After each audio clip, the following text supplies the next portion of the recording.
निम्रा अली जो अपनी चुलबुली तबीयत और दिलचस्प बातों की वजह से एक सोशल मीडिया स्टार बन चुकी है। चैनल 42 को दिए गए इंटरव्यू की वजह से वो रातों रात शोहरत की बुलंदियों पर पहुंच चुकी हैं। उन्होंने बहुत थोड़े अरसे में बहुत ज़्यादा नाम कमाया और अपने मुल्क में लाखों फॉलोअर्स पैदा कर चुकी हैं। लोगों ने उनके इस अंदाज को बहुत ज़्यादा पसंद किया।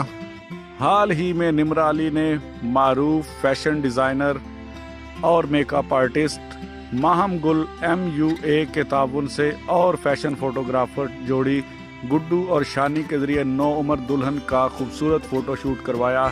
इस वीडियो में आप उस फोटोशूट को देख सकेंगे। मज़ीद अपडेट्स के लिए मेरे चैनल ज़ाहिद टेक को सब्सक्राइब कीजिए। मिलते हैं नेक्स्ट वीडियो में, तब तक के लिए अल्लाह हाफिज़।